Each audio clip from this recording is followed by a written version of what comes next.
Hi, all my baking friends. Nana Hannah here. I have a recipe for you. If you are gluten-free, and even if you're not gluten-free, this is the best recipe you could ask for. I found it. It's called the gluten-free New York style crumb cake. I posted it. I made it first to see if my husband liked it because, you know, he is gluten-free. I liked it. Forget my husband. I ate a big chunk of it. I'm going to show you what's left of what I made. Check out the crumbs on this piece of gluten-free crumb cake. Oh my God. And it's so easy to make in an 8x8 square pan. I'm going to show you how to do it today. So right now, let me set this on the table and we can get started. First thing we're going to do is make the topping. We're going to make the topping for it, all those wonderful crumbs, and then we set it aside and we start working on the cake itself. So let me just lower this and let me show you what we're going to do first. So what we have to do first is get this little bowl here, and in it, the first thing we want to add to the bowl is some sugar, some different types of sugar. So we've got white sugar here, which is 1/4 cup of white sugar. I'm going to put that in the bowl right now. And then we need 1/2 cup of packed brown sugar. Put that in the bowl. Okay? And we just kind of break it up a little bit. Okay? And then after we do that, set that aside. Set that aside. And then we add some salt. No, I'm sorry. Yes, is that salt? No, that's not salt. Wait a minute. Hold on. That's not right. Hold on a minute. I'll get it right yet. Okay, first we...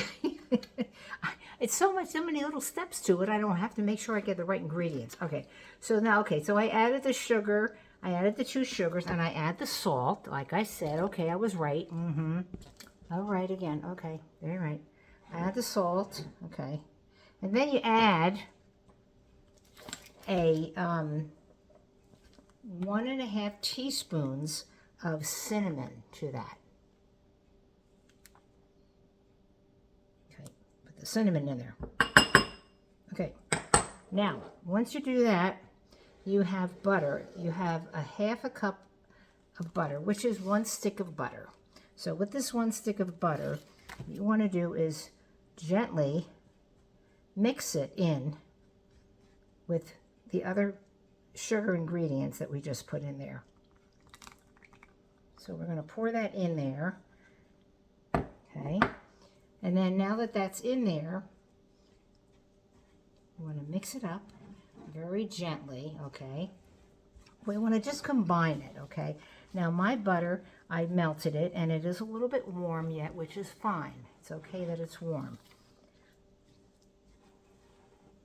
Because you want to melt all the sugar that you have just put in there. Okay, butter, okay. Oh boy, it smells so good already. So it's all melted pretty much. Once you do that, the last step you do is to put in 1¼ cups of gluten-free flour. And I use King Arthur measure flour in this. So it's 1¼ cups of gluten-free flour. But when you mix the gluten-free flour in, you don't want to use a spatula, you don't want to use any spoon or anything. Here's the flour. You want to use a fork because you want to keep these chunks of flour that are mixed in with all these other ingredients to form little pieces that go on top of, you know what? On top of the cake. So if you see me doing this, I'm just stirring them around gently.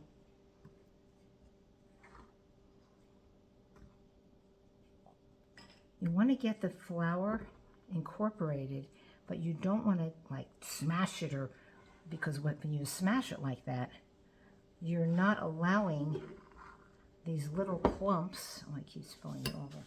You're not allowing these little clumps of sugar that go on top of the cake to stay puffed up. So we're turning it around and basically gently you're turning it with your fork, and you can see, like here, see there's one little chunk right there. I don't want to make that any smaller, so I'm just kind of spreading it around.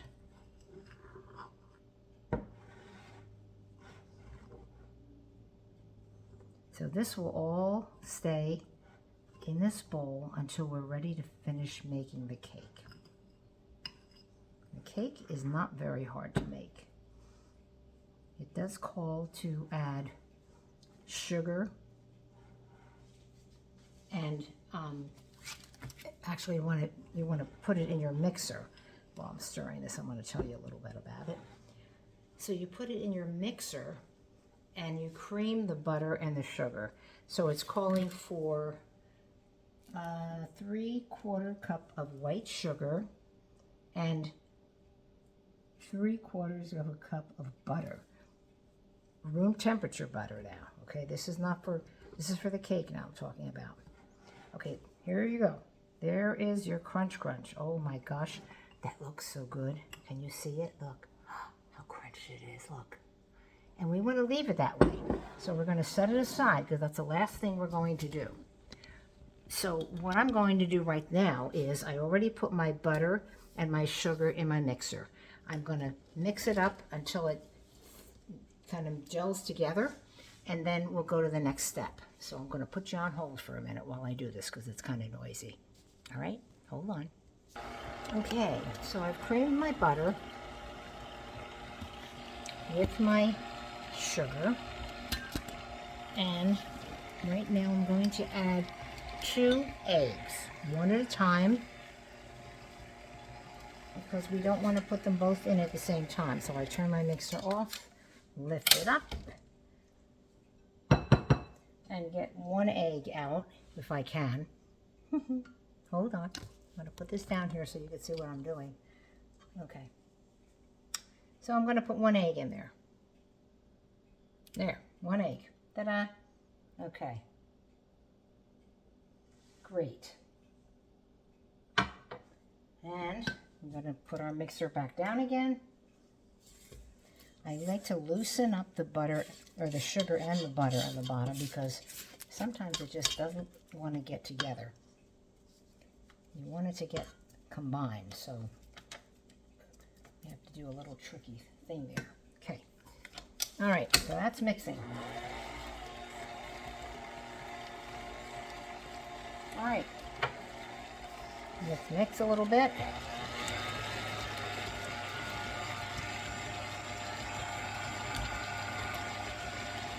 Okay, now the other one, just drop it in there. It should be fine. Okay, I'll put that second egg in and let that mix. So let the 2 eggs in there mix and get all mixed up together. Now while it's mixing and combining, I'm going to make sure that it's picking up all the other stuff that's on the side, which gets stuck sometimes on my mixer. I don't know about your mixer, but this one sometimes just does not want to get it all together. But it's important that we do that.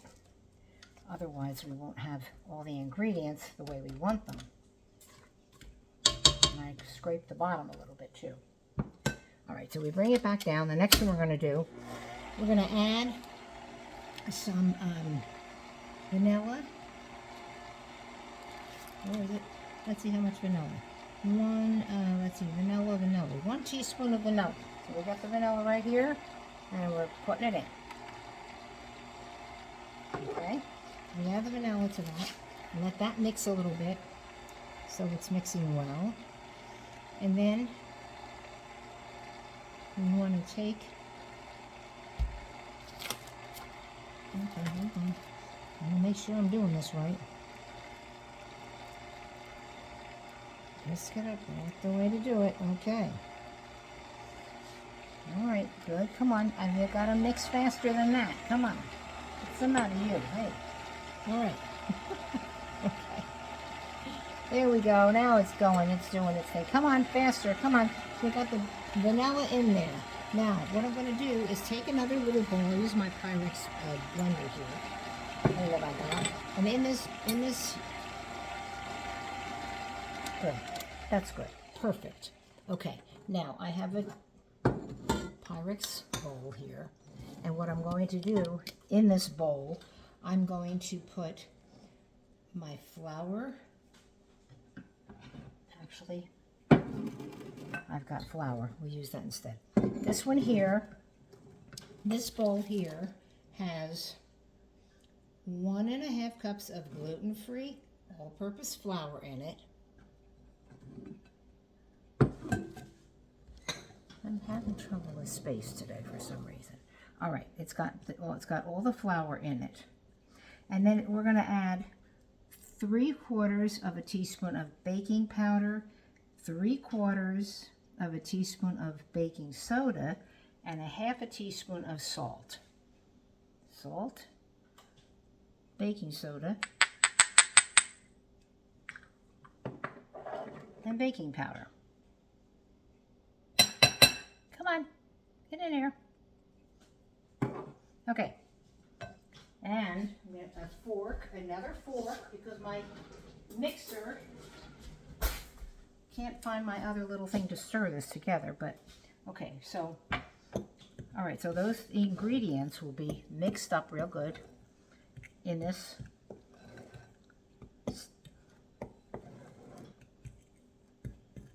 flour. Oh my goodness. Okay, now that part of it is done.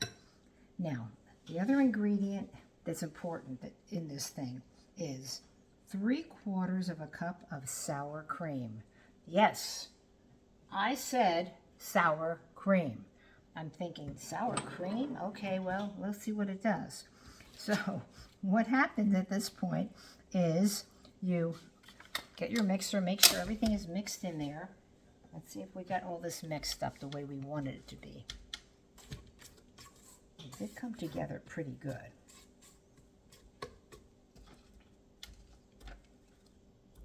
Okay, got all these little pieces that are hanging off the side of my paddle. Drop them down in there. So we're going to put a little bit of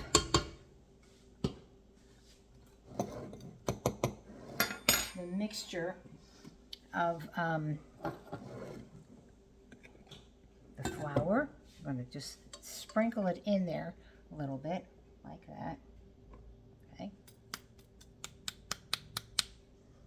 Along with a little bit, or maybe 1/2 of the 3/4 cup of regular sour cream. You don't want to get any cream that's light. You want to get the whole cream, sour cream, and you mix that up a little bit. So you're doing this in little bit at a time. In the meantime, while this is mixing, you want to set your oven at 350 degrees, because I believe it takes a good 40 or 50 minutes for this to bake when it's ready. You want to get an 8x8 pan like this and cut a piece of parchment paper in it, in the bottom, and let it hang off the sides, like so, when you put it in the oven. Because when it comes time to taking it out, all you have to do is lift the parchment paper up and it'll come out with it. I've already done it like I showed you one time and it worked beautiful. Okay, let me just lift this up. You can see how we're starting to form a nice mixture here. And we put the rest of it in now and do the same thing. Scrape along the sides, make sure you get all that flour and sour cream in there. I just couldn't believe the recipe said sour cream, but it works. Believe me, it works. So let me get the rest of this in there. That's the rest of the sour cream. And then we're going to just drop in my can do this without making too much of a mess, the rest of my flour mixture with the baking soda and the baking powder and the salt. Okay, we got that in there, and now we're going to put it on low, medium, low, and let it mix again. So this is almost the end of the mixture part, okay? Mix it real good. Come on, guys. You gotta get better than that. Come on. So now it's going to start getting thick like a cake batter would. Almost really thick like a cake batter. Okay. Pan, I'll put it right next to me here.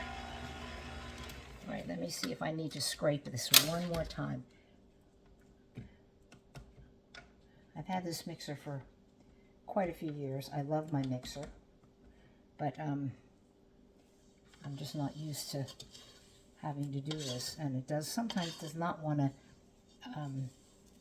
keep all the food that I'm trying to mix together on the bottom. So occasionally I do have to make sure that it does. So this time it worked out really well, and I will get all this mixed up one more time, and we're ready to do the next part. My oven is on 350, like I said. That's good. It tastes really good. Even the batter, the batter, I guess if you've been preparing meals with gluten-free products in them, I'm sure you've noticed they have a tendency to have a grainy kind of a taste because it's not regular flour. But I'll tell you, I don't know, it's because of the sour cream that makes it taste so good. I just can't figure this one out. But anyway, it works. Okay. Alright, so everything's in there that has to be in there. Okay, we've done that, we've added it, and the batter does get thick, but it will get nice and smooth, which it's doing. Okay. As you can see, ooh, look how nice that looks. Doesn't it look nice and thick?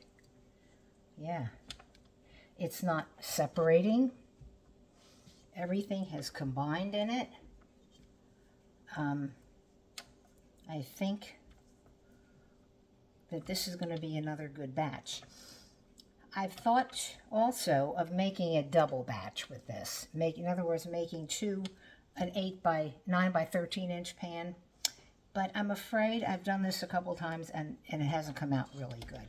So if you're going to plan on doing this for a group of people, I would suggest maybe not doing it, making a double batch, just making one batch with the 8 by 8 pan and then making the second batch the same way. Okay, so now I'm going to pour it in this pan that I've got here, because it is ready to go. Okay. So the part of it that this now is putting it in here and making sure that it's evenly in the baking pan. So you have to kind of put it in sections. You drop it in there, like so.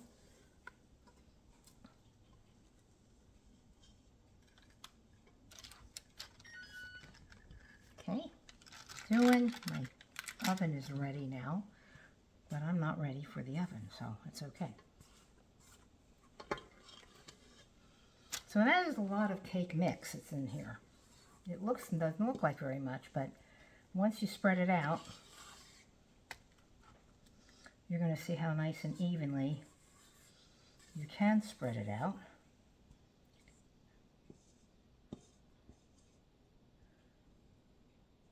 Okay.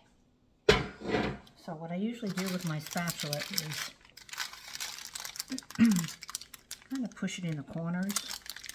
I mean, you've done this before yourself, I'm sure. All four corners, and then make it smooth on top.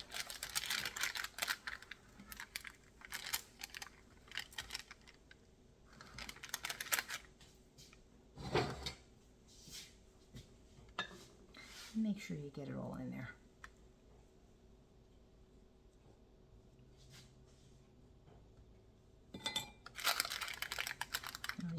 smaller one out to kind of even it out for me, like so. You know, it's funny when I do baking stuff like this. I love to do it, but it never fails where I try to remember everything that I'm gonna have to put in it, and I thought if I don't have the recipe next to me, I can't do it. So I want to make sure I got everything in there, which I do have everything in. All right, so that's about as straight as and even as it's going to come, as you can see. Now the fun part is putting your topping. Now, again, you can loosen the bottom, break it up. Like this one is a huge chunk. You can break that up a little bit, but you want big chunks because that's what makes it the cake that it is. It's a New York style crumb cake. It's a crumb cake. Now, I'm from New Jersey originally, and my sister and I used to fight over the crumbs, and we still do, as old as we both are. Okay, so very gently, what you want to do is start to add some of this on top. Okay. And if they're big pieces, let them stay big, because that's what makes them so good.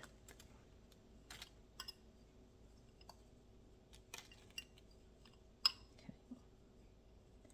And once you have this done, mix them like that. Put most of them in, but just keep some out. The important thing is at this point is to, with your fork, press them down into the cake batter so that they stay on top of the cake once it's cooking. Like that. You want to get it all out of here. And then, of course, your little pieces, you just let them fall where they may. And that's fine, too. But, you know, when you have a chunk like that, you know you're going to want to put that someplace. It's a pretty, oh, that's a pretty chunk. Somebody's going to get that one, right? Yep, I think so. So, I don't know if you can see my counter, which I will show you in a minute. It makes a mess. It's true, I make a mess when I bake, but usually what happens is I'll put everything in my, in this little pot of mine, you know, that I'm baking in. I'll run the hot water, and my husband will walk in, and he'll do my dishes for me, so that makes it nice. I don't have to do my dishes myself. Or he'll put them in the dishwasher.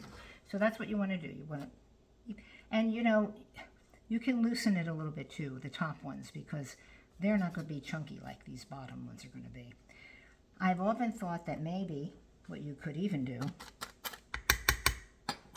is, if you love those crumbs so much, make a double batch of the crumbs and maybe use 1.5 of it so they would be even higher than what I showed you on my cake that I made yesterday. So we're going to put this in the oven now. We're at 350 degrees, and we keep it in there, baking it for 50 minutes at 350. And then checking it between 40 and 55 minutes, 40 and 45 minutes, to make sure that the foil is okay, you know, that not foil, but your paper is okay setting down there. And also that if the crumbs are starting to get dark, you might want to just put a piece of foil over top of them for another 5 or 10 minutes. So total of 50 minutes is what you want to do. So I'm going to take this right now, put it in my oven, the way it is. And it's pretty heavy, I tell you. You could tell that there's a lot of food in this. And it's really, really good. So let's see what happens. Put it in the middle of the oven, in the middle. Put this on 40 minutes right now. And I'll let it bake for 40 minutes at 350. Then I'll check it out, make sure that it's not too dark on top. If it's baking nicely, fine. And you'll notice it'll rise a little bit too. And Then you just put some foil over it for the last 10 minutes. The 40 to 45 minutes brings you to 50 minutes. I've never had to bake, well, this one I haven't had to bake it any more than 50 minutes. And we'll look at it again once it's finished. So I will be back. Oh, I'm supposed to show you my mess that I make. Okay, well, here's part of the mess that I made. Okay, you can see what I made here. But then I kind of put everything, I'm going to stick everything in this. And then, like I said, run some hot water and some Dawn in it and let it set. And John will be walking in and I'll say, hey, honey, put them in the dishwasher for me, would you? If he wants to eat it, he's got to work for it, right? Right. Gluten-free. Don't forget, this is gluten-free New York style crumb cake. I'll be back. Okay, I just took my cake out of the oven. I had it in there at 350 degrees for 40 minutes. Then I put the buzzard on. It came back and it checked to see if it needed foil over top because of the crumbles on top were they getting golden brown. So here it is.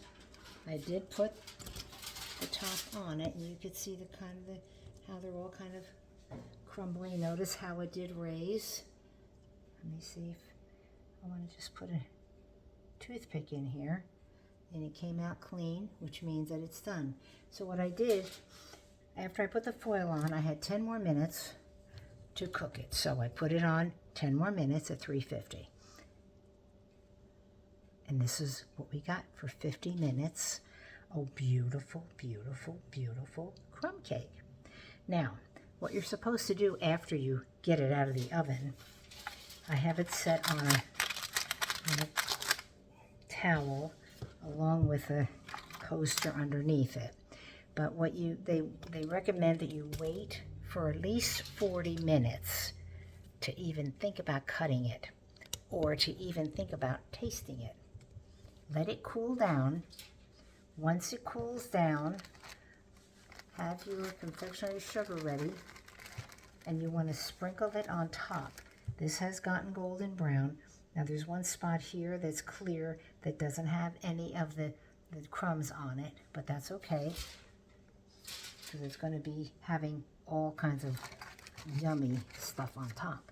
So what I do sometimes, even though it's early that I'm doing this, I put some of the confectionery sugar on it. It just came out of the oven, like I said. So the confectionery sugar will kind of melt into the crumbs also. And I'll just leave it like this, probably for another 30 or 40 minutes. But the good part is that when you're ready to take it out, all you do is lift it and it'll come right out. Right now, it's still setting, so it needs to settle and it'll be fine. And then, like I said, in about 30 minutes or so, I'll be able to take it out and make it cool and put some more confectionery sugar on top of it to make it look really delicious. And then, if you want to cut some, like I said, you saw what I made yesterday. You don't have to be gluten-free to like it. I'm serious. After I made it yesterday, I cut a piece for John. I cut a skinny piece for me. And it was still room temperature. It tasted pretty good. So I told him, I said, you know what? I'm going to put it in the refrigerator. So I took a plastic container and I placed it in a container with a lid on it. Put it in the refrigerator. Then when I took it out to have a piece of it yesterday, I said, come and have, he had lunch. I said, come and have a piece after lunch. He said, okay. It had kind of firmed up. Oh my gosh. And it was so good. Well, you saw what it looked like. I just put it back in the refrigerator. But I would recommend that after you do make it, if you have anything left that's edible, put it in a plastic container, cover it, and put it in the refrigerator, and it'll stay fresh. I hope you enjoyed this video. I hope I didn't mess you up and confuse you in the very beginning, because I don't know. I've never made it. This is the second time I've made it, but I think there's going to be more times. So maybe Thanksgiving would be a neat time to make it. Make 2 of them, and if people want to try them, they can. So you have a wonderful day today. Thanks for stopping in again, and I appreciate you all the time. Talk to you later. Bye-bye.